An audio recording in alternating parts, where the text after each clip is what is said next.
Have you ever fallen off the wagon? Chances are you have. The question is, how far do you let yourself go when you quote unquote fall off the wagon?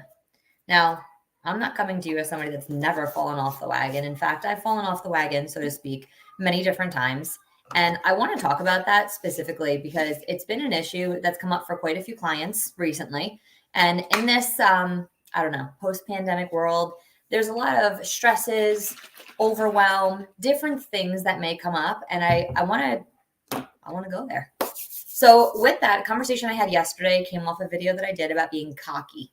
Now, you maybe would be like, oh my gosh, like, are you seriously talking about? Yeah, I am. And what I see happen a lot of the time is people will, now I'm making a generalization, people will start to have some progress, and then all of a sudden they lose the progress. And it's really interesting when you look at this from a data standpoint, right? We start to have a decrease, and then all of a sudden it's kind of like a big letter U, kind of like spread out. And we say to ourselves, why is that happening? Well, I'm going to give you two reasons why it happens. And they're the only possible two reasons. You can have an argument with me on this, and I'm good with it. Now, the first is that people get cocky. They start to have some success, and then they say to themselves, oh, I could have some pizza now. I could have a drink. I can have dessert. I'm good. I'm doing pretty good. You ever said that to yourself before? I say it to myself all the time. I'm good. I lost the 5 pounds, the 10 pounds, the 15, whatever it was. Now I can go back to my old habits. And let me just give you a spoiler alert. The old habits didn't take you where you wanted to be. So why on earth would you ever want to go back to them? Now, the other reason that we fall off the wagon is not just that cockiness factor, which a client I spoke with yesterday truly resonated with. She was like, that is literally my problem. I get super cocky about the fact that I have some success. She was like, I would be so much further along if I just followed the plan, trusted the process, and stayed on track. She's like, and quite frankly, I'm pissed that I didn't do that. And I'm like, that's all right. You can get mad about it, but what are we going to do about it? She was like, well, I'm going to keep following the plan, and I'm going to keep on moving on. I'm going to keep having success. And it was crazy to watch. From that moment, she realized that she was literally being cocky about her fitness journey, which again is not necessarily a negative thing. It's just what happens, right? I'm good. I'm good. It's kind of like when you were like 16, you had $100 in your wallet. You're like, see, I don't need to save money. I don't need to go to work anymore. You know, little did you know that was nothing. I mean, that like fills up half a tank of gas today.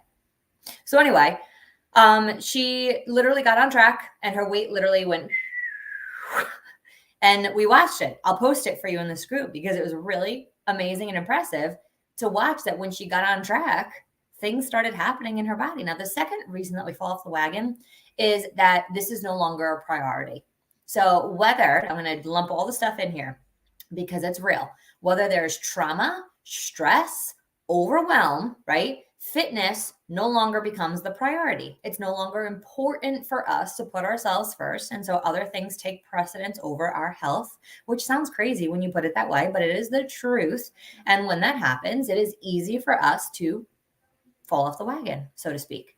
Now, it doesn't make it right, but those literally are the only two reasons that one would ever stop doing what was making them feel good in the first place.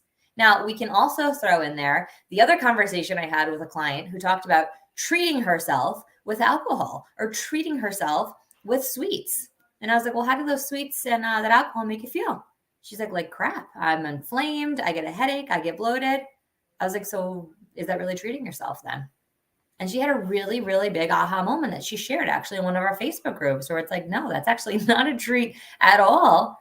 Treating myself well is treating myself. So why do we associate? And we got into a whole conversation about conditioning and programming and the way that we were brought up. You know, when your dad would come home from work and kick his work boots off or his shoes and sit down at the sofa and crack open a beer, that was rewarding. That was the treat. But can we replace that treat with something else? Another video for another time. But I want to go back to the cockiness factor.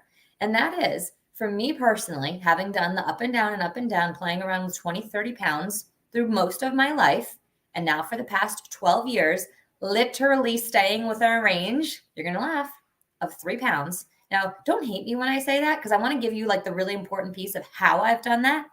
I went back to a scan from 2018 and I'm like, oh my gosh, I have to be in such better shape than that. And I'll have more muscle and all of these different thoughts that I had. And to be honest with you, this scan wasn't that different. I was actually kind of disappointed that I'd only gained like 2 pounds of muscle over the course of 4 years. And my fat, maybe it went down a pound, but generally it was unchanged from 2018. Now, the reason is I did enough of the cockiness factor where I'm like, oh, I'm good. I'm going to have pizza. I can have wine. I can eat an entire pint of Ben and Jerry's ice cream and then some more because I lost 5 pounds. That's BS.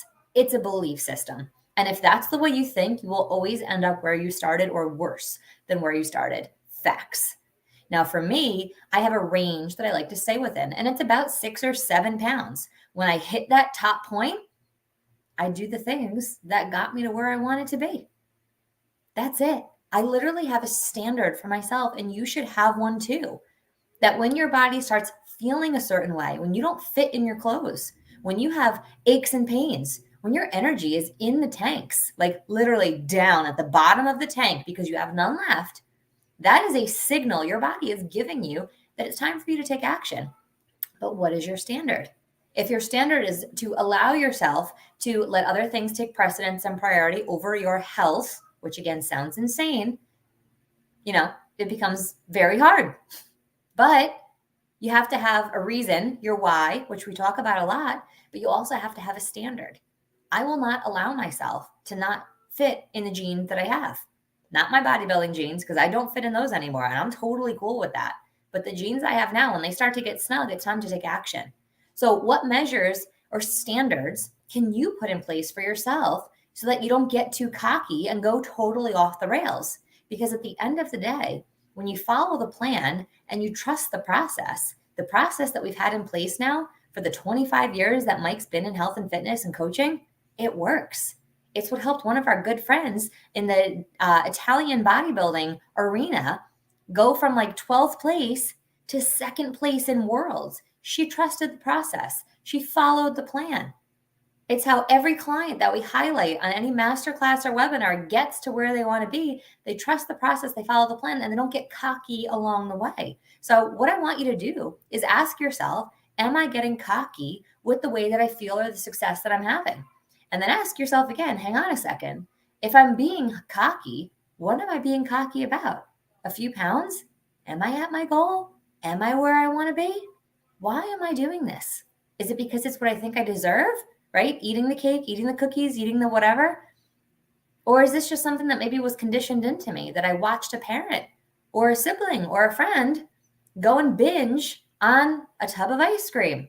I mean, I had friends that did that, And it's really incredible when we think about what we think about, we can all of a sudden start to change our thoughts and our behaviors. So whether you sit in the boat of cockiness, which you can just be honest about it, I was there a lot of times, or you sit in the boat of not making it a priority for any plethora of reasons, why are you there? And what can you do? Rather, how can you pull yourself back out of there and get yourself on track? If you've ever fallen off the wagon, I promise you it's one of those 2 reasons.